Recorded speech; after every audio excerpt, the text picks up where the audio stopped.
वहाँ पर हनुमान जी के मंदिर के पुजारी हैं और करीब आप लोगों के आशीर्वाद से 32 साल के आसपास सेवा कर रहा हूँ। हम ये दो हैं, ये दोनों हम तो रहते हैं मंदिर में आते हैं, हम लोग आप कथा जो सुनते हैं वो आपस में डिस्कस करते हैं। कई कथाकार हमारे पास गए, मैंने उनसे प्रश्न पूछा लेकिन उनको प्रश्न का उत्तर नहीं दे पाए जी। पहला प्रश्न मेरा स्वामी जी है, गुरु जी है कि मोक्ष किसका होता है? मोक्ष जो होता है, मोक्ष का अधिकारी है मन। माया मरी न मन मरा, मर मर गया शरीर, आशा तृष्णा ना मरी, कह गए दास कबीर।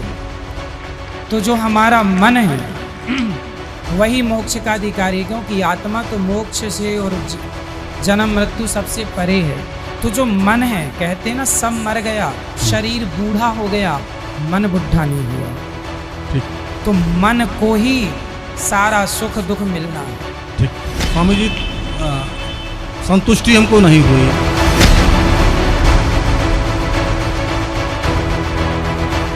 क्या बताते हैं कि इस मन की इतनी गंदी वृत्ति है, यूं काल का दूत है, तुमने चैन से रहने नहीं देता। जैसे कोई गांव का सरपंच बन जाता है तो उसकी नीयत रहती है चेयरमैन बनूं, और चेयरमैन बन जाता है तो ये सोचा एमएलए की टिकट मिला है। एमएलए बनने के बाद इन्होंने सोचा मंत्री बनूं, जब बात बने। मंत्री बनने के बाद इन्होंने सोचा मुख्यमंत्री बनूं, जब चौधर पूरी हो। मंत्री बनकर नीति यह है प्रधानमंत्री बनो, इतने इसकी टिकट कट ले, फिर गधा संतरी बना पाओ। अब परमात्मा कहते हैं 3 लोग से तरपत ना ही यो मन भोगी खसिया। ये मूर्ख बना रहा तुम्हारे को, जो काम करना था। कबीर साहब कहते हैं कबीरा सब जग निर्धना धनवंता नहीं कोई, धनवंता सो जानियो जिस पर राम नाम था।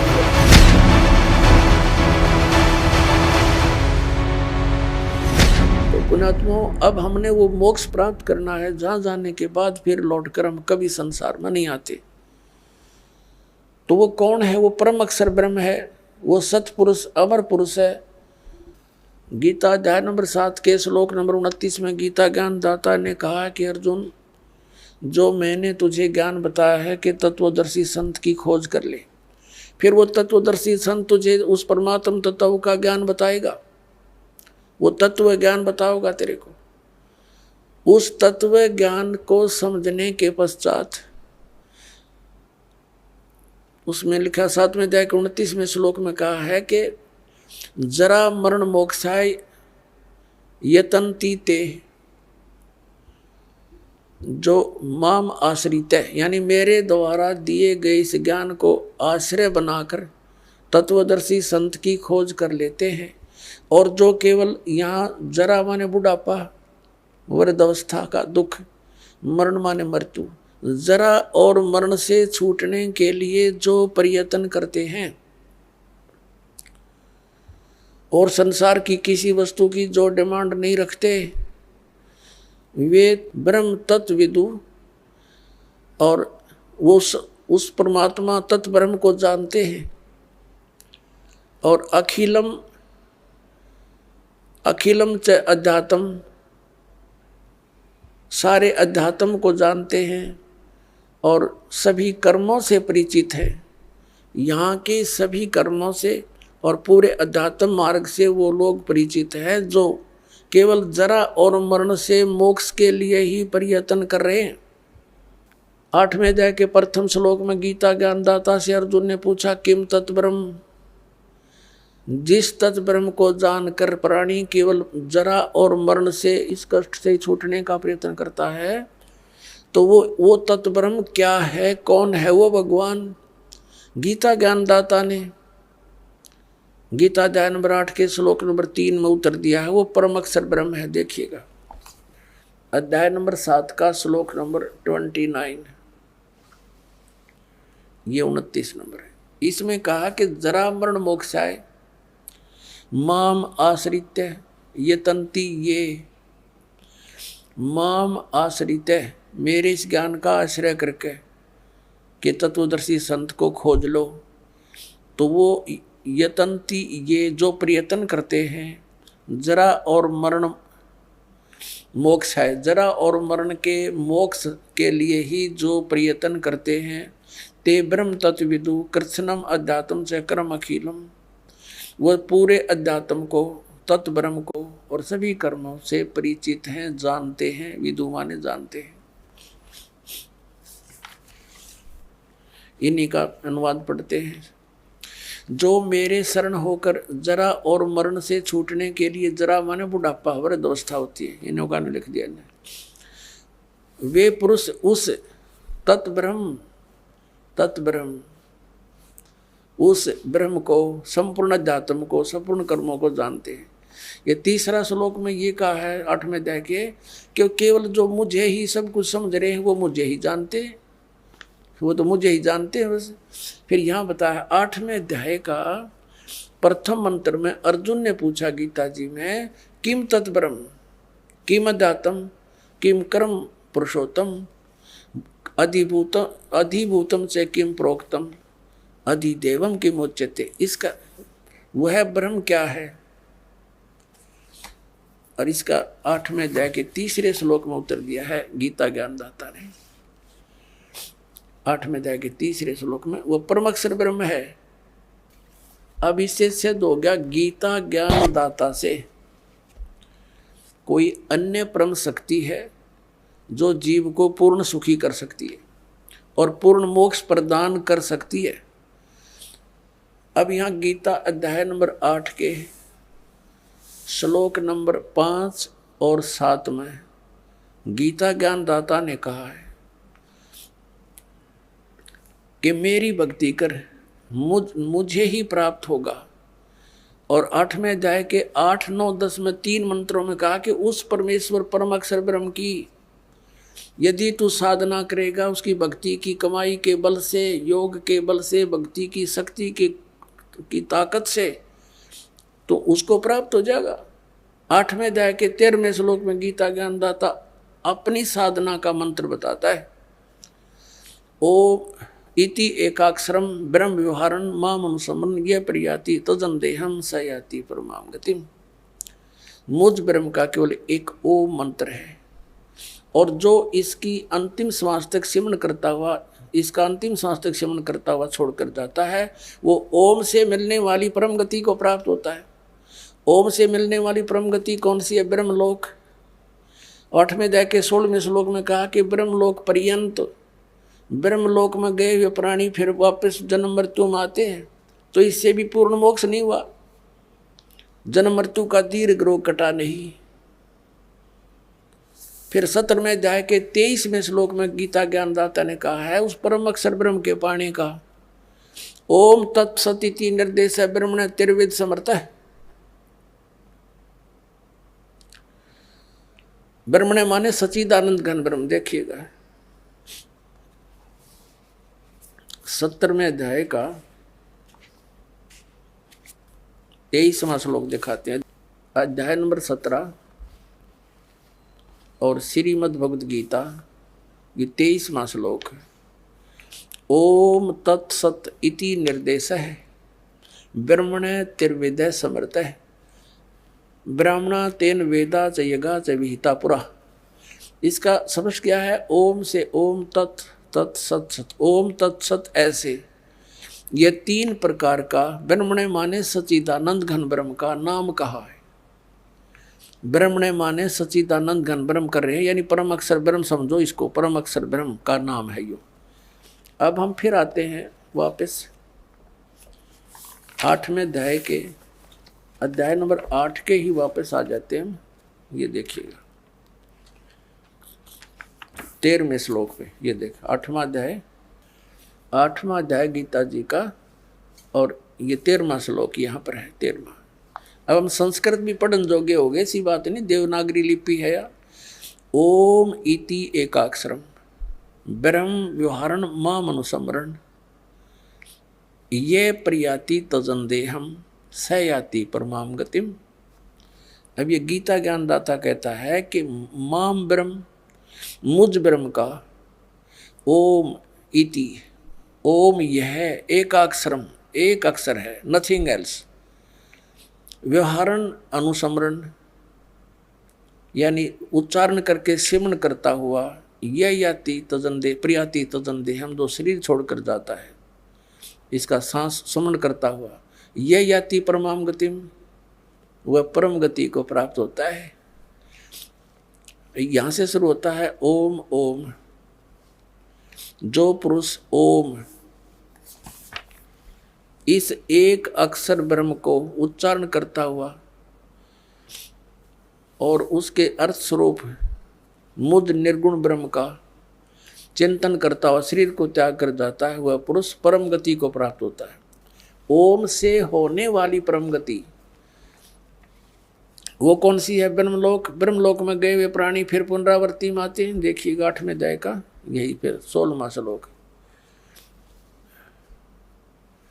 हे अर्जुन, ब्रह्मलोक पर्यंत सब लोग पुनरावृत्ति में हैं। ये स्टार लगा के इन्होंने यह विश्लेषण भी किया है। अर्थात जिनको प्राप्त होकर पीछे संसार में आना पड़े, वहां जाकर भी फिर वापस संसार में आना पड़े, ऐसे पुनरावृत्ति बोलते हैं इसको। पुनरावृत्ति, इसका विश्लेषण किया, पुनरावृत्ति का अर्थ डिफाइन किया इन्होंने। तो इससे सिद्ध हो गया कि ब्रह्मलोक में गए हुए प्राणी भी वापस आते हैं ब्रह्म ओम नाम का जाप करने वाले। आगे गए ना बावड़े रहते भी सब जाही, बिन साहेब की बंदगी कहीं छोड़ ठिकाना नहीं। मोक्ष प्राप्ति की विधि कहते हैं कि जो सच्ची साधना सतगुरु से प्राप्त हो जाती है, उस भक्ति के करने से पूर्ण मोक्ष हो जाता है।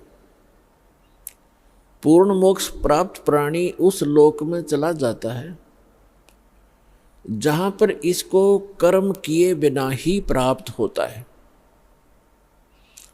श्रीमद् भगवत गीता के अंदर उसको निष्कर्मे मोक्ष कहा है।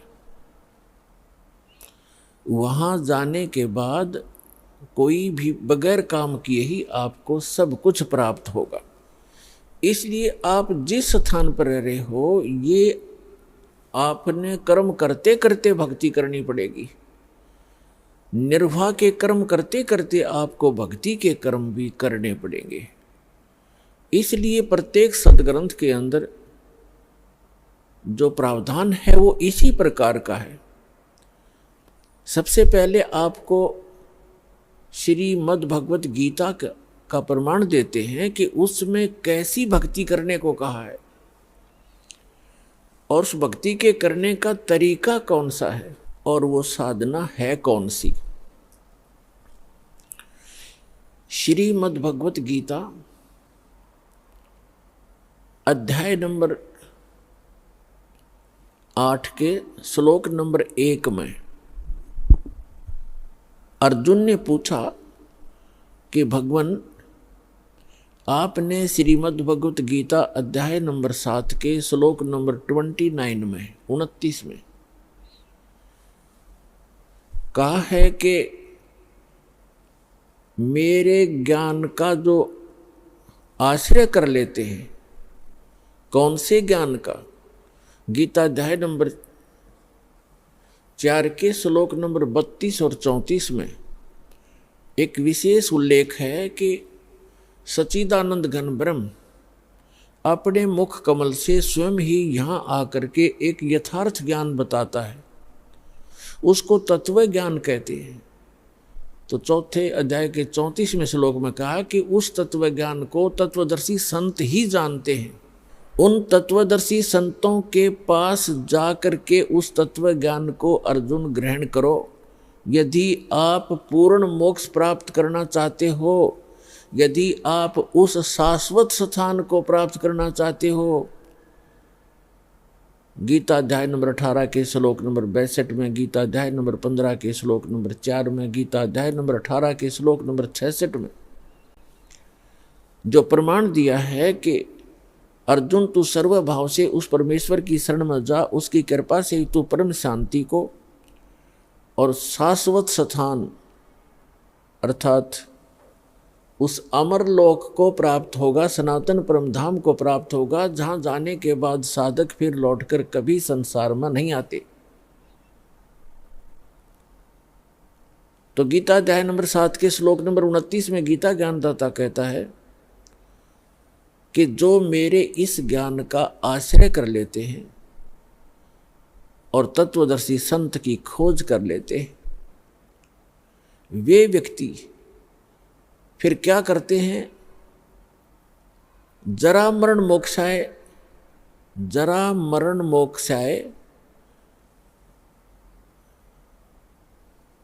यतन्ति ते तत् ब्रह्म विदु कृत्स्नम अध्यात्म अखिल च कर्मम। वो व्यक्ति जो उस तत्ब्रह्म से परिचित हैं और सारे दातुम ज्ञान से परिचित हैं और सभी कर्मों से परिचित हैं, वे केवल जरा यानी वृद्धावस्था के दुख से और मरण माने मृत्यु के दुख से बचने के लिए ही प्रयत्न करते हैं, उससे मोक्ष प्राप्ति के लिए प्रयत्न करते हैं। जो व्यक्ति तत्ब्रह्म से परिचित हो जाते हैं और सारे दातुम ज्ञान से और सभी कर्मों से, कि बुरे कर्म करोगे तो बुरा फल मिलेगा, अच्छे कर्म करोगे तो अच्छा फल मिलेगा, तुमने उस दरगाह का मैल नहीं देखा, धर्मराज के तिल तिल का लेखा।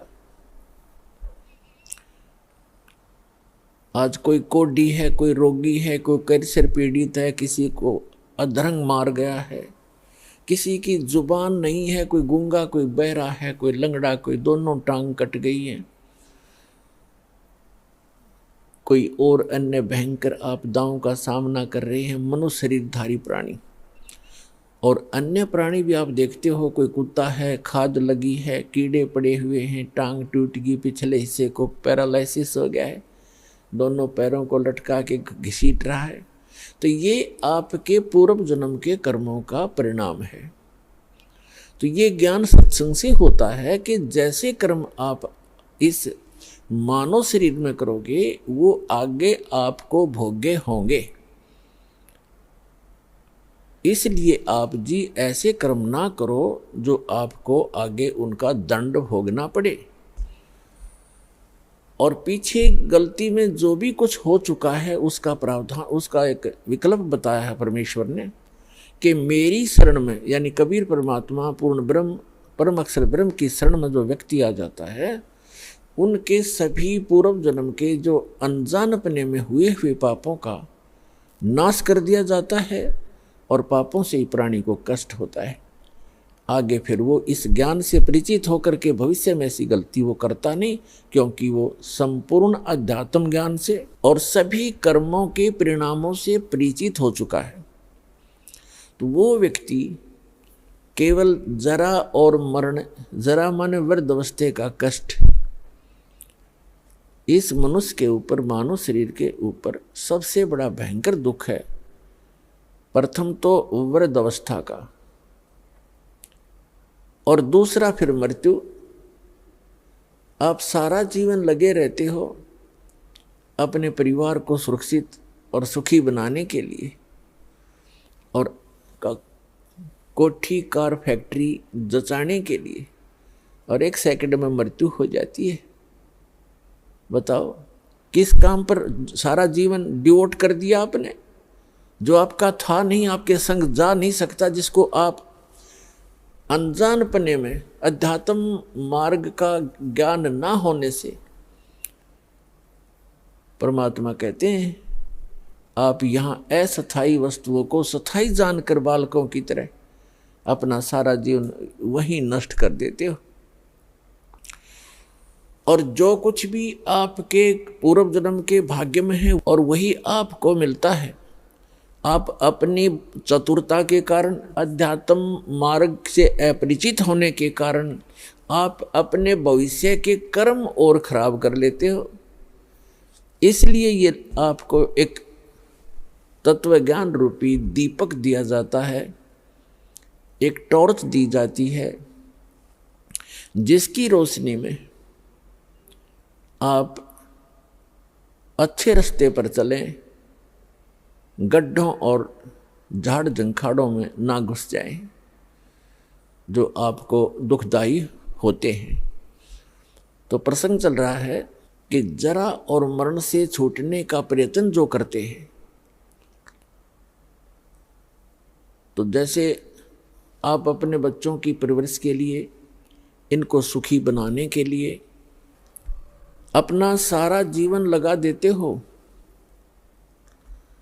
और भक्ति साधना करते नहीं, तो जो कुछ भी आपके पूर्व जन्म के संस्कार प्रारब्ध में, किस्मत में लिखा है, आपको केवल उतना ही मिलेगा।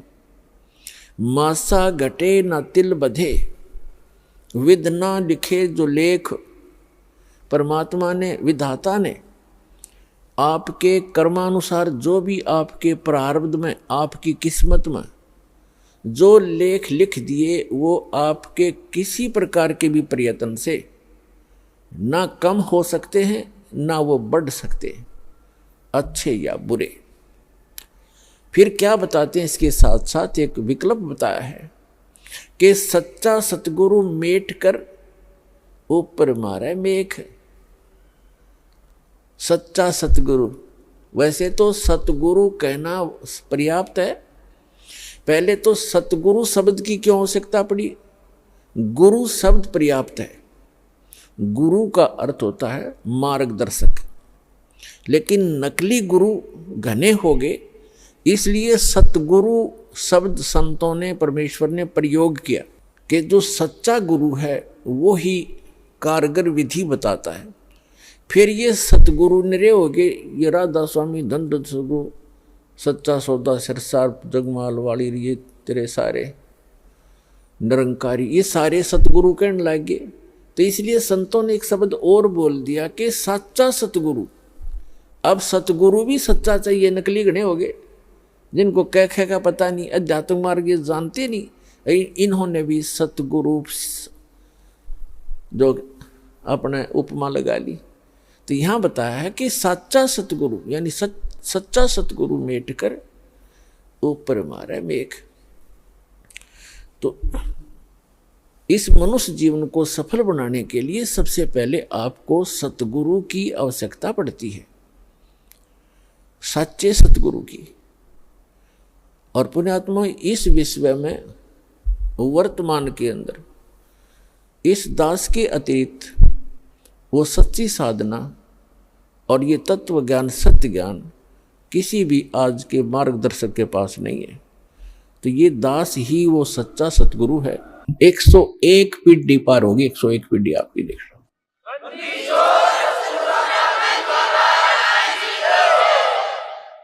और 101 पीढ़ी पूरा होने में लगभग 1-2 हजार वर्ष अवश्य लगेंगे। तो 1-2 हजार वर्ष तक ये भक्ति चलेगी, ये मोक्ष होगा।